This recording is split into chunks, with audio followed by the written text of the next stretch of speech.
Kita belum diuji apa-apa.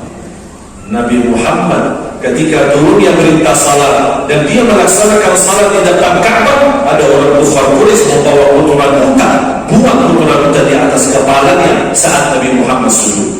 Siti Fatimah datang membersihkan kotoran dan Nabi SAW berdiri dan tidak marah.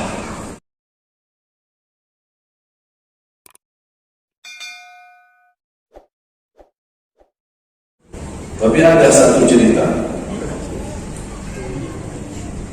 Ini pengalaman yang sangat berkesan di hati saya. Pertama kali saya ke Indonesia tahun 2008. Saya pernah diminta salat subuh di salah satu masjid jadi imam. Saya waktu itu belum bisa bahasa Indonesia, cuma satu kalimat bagus. Orang bicara bagus. Apa kabar bagus? Sudah makan bagus. Itu aja saya jawab. Kata teman saya, bilang aja bagus. Apa orang bagus saja. Orang pasti paham. Bagaimana bagus? Saya diminta jadi imam. Coba bayangkan karunia Allah diberikan kelancaran bahasa. Coba kalau saya masih belum bisa bahasa Indonesia, translate nanti jemaahnya lebih kelamaan translate-nya. Tapi Allah berikan kemudahan bahasa Indonesia. Saya jadi imam salat subuh. Ini baru pertama kali saya salat jadi imam di Indonesia. Sejarah. Pas saya maju jadi imam, saya ingat di masa waktu saya di Madinah, imam di salah satu masjid di kota Madinah, sampai sekarang masjid kami masih ada. Tapi kalau di Madinah biasanya salat subuh panjang. Mungkin yang Bapak Ibu sudah umrah lama. Kalau saya waktu jadi imam di masjid di Madinah, rakaat pertama suratul Rahman, rakaat kedua suratul Waqiah. Saya ingat pas di Madinah jadi imam subuh, saya baca suratul Rahman. Rasa saya masih penuh. Rakaat pertama suratul Rahman, rakaat yang kedua suratul Waqiah. Habis salam nampaknya masih ada banyak jemaah yang pulang.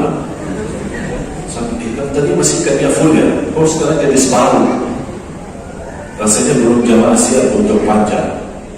Baru pengurus masjid kasih tahu, mohon maaf kami bukan tidak mau salat tapi tidak biasa panjang-panjang. Oh, habis itu saya belajar sedikit demi sedikit.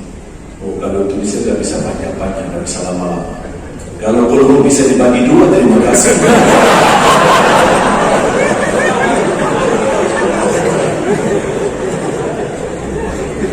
Jadi saya banyak belajar budaya Indonesia, kebiasaan di Indonesia, tradisi. Alhamdulillah, sampai Allah berikan penghargaan, kemuliaan, saya menjadi warga negara Indonesia, bertambah berat tanggung jawab. Ketika saya menerima penghargaan menjadi warga negara Indonesia, bukan berarti saya merasa bangga, tapi jujur saja merasa terbeban. Kenapa terbeban? Karena saya punya tanggung jawab menjadi warga negara Indonesia. Satu, harus saya bertanggung jawab menjaga nama baik negeri Indonesia. Dua, harus saya memperjuangkan yang terbaik untuk Indonesia. Kalau saya tidak bisa dua hal ini, lebih baik cabut warga negara Indonesia. Kalau bisa sabar, ada lebih baik lagi ikhlas. Ada lebih mulia lagi memaafkan. Itu ajaran Allah. Mana ada kritikan? Tidak ada. Dan orang yang berani berkata Al-Quran mengajarkan kritikan, mohon maaf dia belum faham Al-Quran dan dia bukan ahli Al-Quran. Belum tentu Al-Fatihah dia bisa baca dengan benar. Abaikan, tidak usah fikirkan. Kalau orang ahli Al-Quran, menghafal Al-Quran dan dia faham Al-Quran dan dia berkata Al-Quran kritikan, baru saya berani menghadap dan berani saya membalas perbicaraan dan saya tantang apa yang dia sampaikan. Tapi kalau orang awam yang berbicara Al-Quran itu kritikan, saya tidak perlu balas. Kata Imam Syafi'i, saya mampu berdebat menunjukkan kebenaran terhadap orang alim. Tapi kalau orang bodoh dan orang jahil, lebih baik diamkan. Cuma kita harus bekerja keras untuk menunjukkan betapa mulianya Al-Quran. Dan Al-Quran justru menyebabkan kedamaian, rahmat dari lil alamin, keselamatan, kebersatuan, kemakmuran, keberkahan, bahkan perlindungan, penyembuhan dari segala penyakit, bahkan insyaallah kebahagiaan sampai menuju surga Allah Subhanahu wa taala.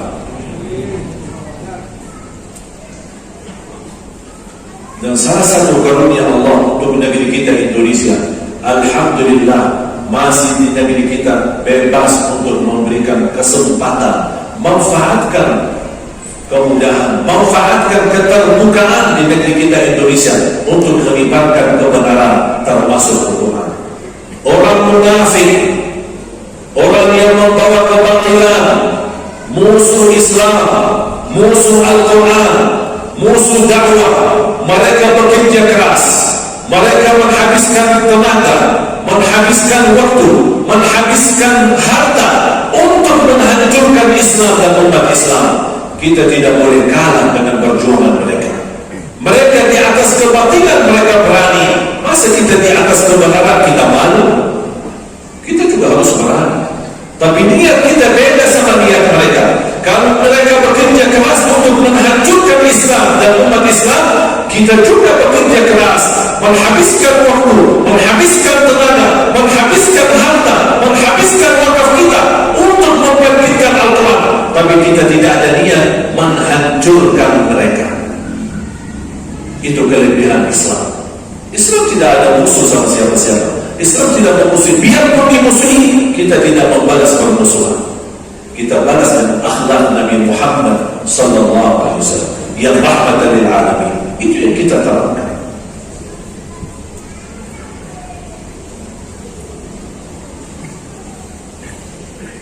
Kita mengambil hikmah, tidak boleh batas semangat. Ketika kemarin kejadian musibah, saya menerima dengan lapang dada dan saya bersyukur Allah selamatkan. Dibawa ke rumah sakit, dirawat, dijahit, ada 10 jahitan. Habis saya keluar dari rumah sakit, panitia mengantar ke hotel. Saya tanya, oh dibawa mana ini? Oh, disuruh istirahat. Kasihan saya habis musibah ini, lebih baik istirahat, biar aman dulu, nanti kita. Saya bilang, oh istirahat, karena ada 2 acara lagi. Habis maghrib ada acara, habis isya tabligh akbar. Udah apa-apa, pasti jamaah sudah memahami, memaklumi. Saya bilang, enggak apa. Lebih baik saya mati di masjid daripada mati di hotel. Saya ke hotel dan tiba langsung saya turun. Sampai Pak Kabunda langsung jangan untuk istirahat. Saya bilang, Pak, mohon maaf, saya tidak ada istirahat. Insyaallah istirahatku di surga. Baru istirahat. Dunia ini bukan tempat istirahat.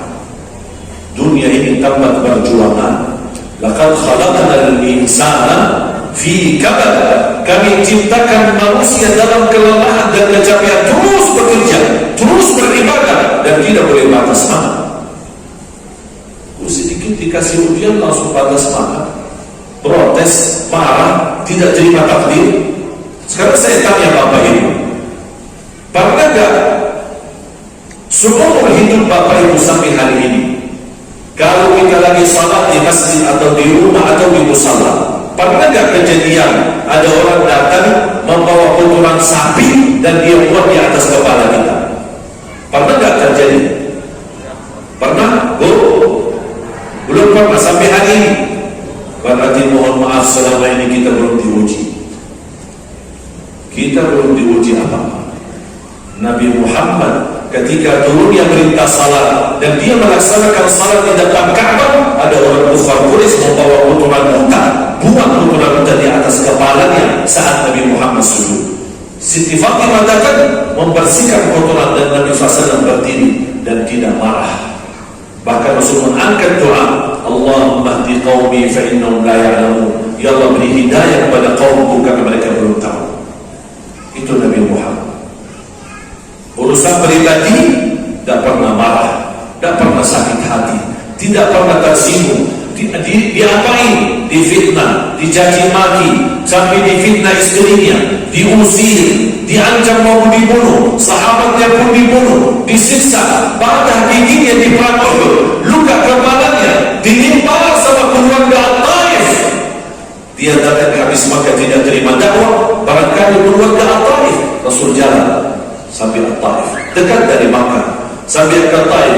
Qul la ilaha illallah, katakan la ilaha illallah. Malah dibalas apa? Diusir dan dilempar dengan batu sampai seluruh badan Nabi Muhammad luka dan berdarah. Saking banyak darahnya, sandal Nabi Muhammad tidak bisa dilepas, saking lengket. Datang malaikat Jibril dan membawa malaikat yang tugasnya dulu urusan dulu di bawah. Malaikat Jibril tawarkan, Allah perintahkan kepada aku turun kepada Nabi Muhammad, apakah mau dibalas terhadap perilaku mereka? Sambil malaikat turun berkata, ya Muhammad, perintahkan aku akan mampu merapatkan dua gunung, karena At-Taif berada posisinya di antara dua gunung. Kata malaikat gunung, izinkan saya rapatkan dua gunung ini biar mereka habis total mati. Kata Rasulullah apa? Jangan dulu. Mudah-mudahan dari keturunan mereka yang Allah datangkan untuk membela Islam dan memperjuangkan Islam, ternyata Allah melahirkan dari keturunan mereka menjadi sahabat yang mulia dan memperjuangkan Islam. Itu Nabi Muhammad sabar. Kapan Nabi Muhammad marah? Kalau urusannya Allah. Kalau ada orang berbicara Allah, dia menghina Allah, menghina Al-Quran, menghina Islam, Rasul tidak terima. Tapi kalau urusan pribadi, Rasul maafkan. Makkah tempat kelahiran Rasul, 40 tahun Rasul bertahan di Makkah. Sebelum jadi Nabi sudah terkenal di kalangan Quraisy As-Sadiqul Amin, Nabi atau orang yang paling jujur dan amanah. Ini sebelum jadi Nabi. Semua harta-harta orang kaya Quraisy, dia tak pernah disimpan hartanya di rumahnya sendiri, malah dia simpan di rumah Nabi Muhammad. Ini sebelum jadi Nabi. Karena mereka percaya Nabi Muhammad orang amanah dan tidak salah gunakan harta titipan Quraisy. Begitu jadi Nabi, mereka menolak dakwahnya, tidak terima la ilaha illallah. Tapi ketika mereka ada harta, masih mereka percaya titip sama Nabi Muhammad. Sampai datangnya waktu hijrah, Nabi Muhammad mau keluar, mau hijrah ke Madinah, dia panggil Ali bin Abi Thalib. Wahai Ali, ini harta fulan, fulan, semua dibungkus. Ya Ali, ini fulan, fulan, fulan. Tolong besok pagi kembalikan harta mereka. Ya Rasulullah, ini musuhmu, ini musuh yang mereka berencana membunuhmu, mengusirmu, mengeluarkanmu dari kota Makkah tempat kelahiranmu. Dan apa halal harta mereka? Bawa aja lari. Kata Rasulullah, ini mereka titip amanah, kembalikan amanah kepada mereka masing-masing. Itu Nabi Muhammad SAW. Bahkan ketika Nabi Muhammad 8 tahun tidak bisa kembali ke kampung halamannya. Bayangkan Bapak Ibu, gimana perasaan kita kalau kita diusir dari kampung halaman kita, kampung kita, rumah kita, datang orang preman usir. Kira-kira gimana perasaan kita? Terima tak? Mau diam atau bela diri biarpun mati? Betul kan? Nabi Muhammad diusir dari Makkah tempat kelahirannya, rumah keluarganya, rumah orang tuanya. Berhijrah 8 tahun tidak bisa pulang ke Makkah. 8 tahun ketika kembali ke Makkah, menjadi kebebasan Makkah dari Quraisy, namanya tahun Fatah, Amul Fatah. Rasulullah SAW masuk ke Makkah sambil membaca, Inna fatahna laka fathan mubina liyaghfira laka Allahu ma taqaddama min dhanbika wa ma ta'akhkhar wa yutimma ni'matahu 'alayka wa yahdiyaka siratan mustaqima wa yansuraka Allahu nasran 'aziza. Sampai dibaca ayat ini. Kemudian Rasulullah SAW sampai ke Makkah menghancurkan batu-batu yang ada. Wa qul ja'al haqq wa zahaqal batil innal batila kana zahuqa. Semua batu-batu jadi pasir dan tanah. Kemudian Rasulullah SAW berdiri di atas pintu Ka'bah dan semua Quraisy kumpul. Sekarang yang berkuasa Nabi Muhammad. Maka sudah merdeka, bebas. Nabi Muhammad di atas pintu. Semua pimpinan Quraisy yang selama ini memusuhi Nabi Muhammad tunduk, tidak berani bertambah muka Nabi Muhammad. Dan Rasul bertanya, apa kalian kira akan saya lakukan terhadap kalian? Ma taqulluna anni fa'ilun bikum? Kalian kira apa? Apa yang saya lakukan terhadap kalian sekarang? Apa mereka jawab? Akhun karim wa ibnu akhin karim. Kami kenal engkau Muhammad, saudara kami yang mulia dan dari keturunan yang mulia. Subhanallah, sekarang bahasanya mulia. Yang kemarin-kemarin hina, caci maki. Apa kata Rasulullah? Idhabu fa'antum tulaqa. Bebaslah kalian, pergi kalian. Hari ini tidak ada balas dendam dan aku maafkan. Sallallahu alaihi wasallam. Dan hari ini mohon maaf, tidak semua orang bisa, kecuali yang memiliki keyakinan akan Allah balas amalan kebaikannya, Allah balas pemaafannya. Setiap orang memaafkan orang lain, Allah akan maafkan dia dunia dan akhirat. Dan ini membutuhkan tingkat iman yang tinggi.